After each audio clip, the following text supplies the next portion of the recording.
Chers amis, à nouveau fidèles au rendez-vous, j'en suis fort heureux. Effectivement, nouvelle vidéo donc à partir de mon livre La Révolution citoyenne, au cœur. Aujourd'hui, une nouvelle étape, c'est le lancement de la France insoumise qui a permis de démultiplier l'espoir que nous avions en 2008. La France insoumise, son lancement et pourquoi la France insoumise.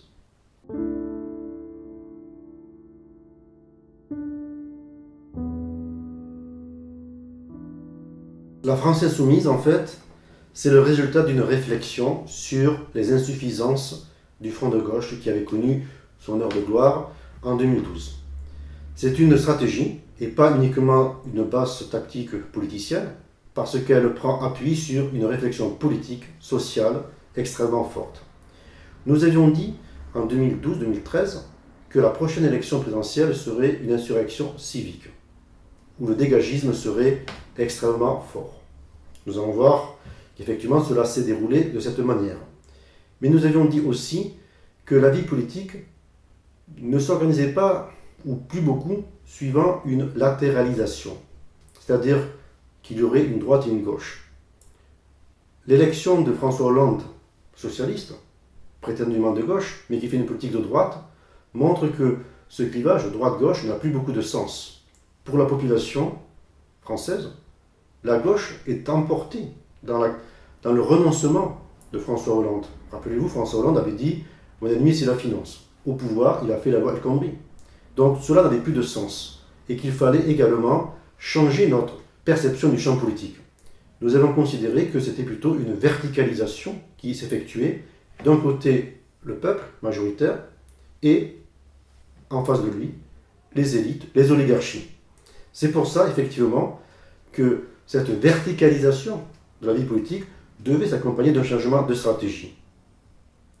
Et cela a été fait lors du congrès de Villejuif de 2015, juillet 2015 du parti de gauche, où nous avons voté notre stratégie pour la séquence 2015-2017. Faut-il continuer à vouloir rassembler la gauche dans des cartels? Nous avons vu que ça allait être stérile. Ou alors, au contraire, faut-il fédérer le peuple avec un militantisme se déployant sur l'ensemble du territoire, l'ensemble des quartiers. Le choix que nous avions fait, c'était fédérer le peuple. C'était la première pierre posée pour la France insoumise.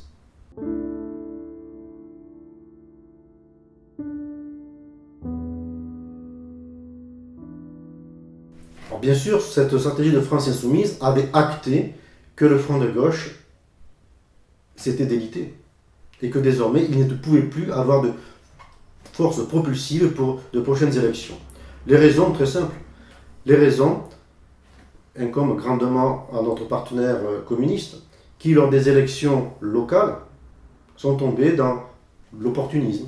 Dans beaucoup d'endroits, il y a eu des accords entre partis communistes et partis socialistes, Paris, Toulouse, Perpignan, tout cela pour garder quelques postes ou espérer en avoir. C'était en fait rompre avec la cohérence de la France insoumise. Un autre tort qui a été fait dès 2012, c'est que dès la fin du premier tour, où Jean-Luc Mélenchon avait dépassé les 10%, un score qui était prometteur, le Parti communiste a déclaré qu'il allait faire pour les législatives 577 élections locales. Tout cela parce qu'il ne voulait pas devoir quelque chose à la dynamique impulsée par Mélenchon. Et en effet, ce localisme, ce basisme, a été négatif puisque là, en grande partie, les candidats ont fait beaucoup moins que l'avait fait Jean-Luc Mélenchon. Autre erreur qui a été faite, à mon sens, c'est le refus qu'il y a eu d'envisager une adhésion directe au front de gauche sans pour autant devoir adhérer à un des partis le constituant. Ce refus, ça a empêché la dynamique et l'enthousiasme qui étaient nés de la campagne de se concrétiser en adhésion militante. Et le deuxième handicap, c'est qu'on est resté dans la forme cartel. La forme cartel où des intérêts particuliers, en fait, ne cherchent à s'additionner, mais ne créent pas de dynamique.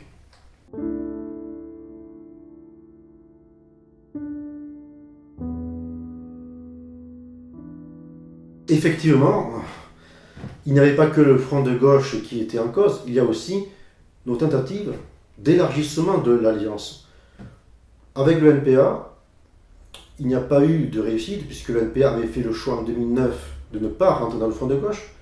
Et après, les démarches que nous avions, c'était de leur part un refus de s'intégrer dans une alliance large. Ils auraient bien voulu avoir une relation bilatérale avec le parti de gauche, en excluant le Parti communiste, d'autant plus que le Parti communiste ne voulait pas d'alliance avec le NPA. Donc, de ce côté-là, il n'y avait pas de force propulsive à rechercher. Les rapprochements avec les Verts n'ont pas été très fructueux, en raison très souvent de la culture du zigzag, de beaucoup de leurs leaders, qui, d'un mois sur l'autre, changent d'alliance, sont au gouvernement, puis le quittent, puis veulent revenir. Donc ce manque de constance a fait qu'effectivement, il y avait le vieux monde politique qui persistait à s'incarner dans des cartels, dans des rentes de situation, et nous savions que cela serait un enfermement, nous empêchant d'aller vers la vocation majoritaire que nous voulions construire.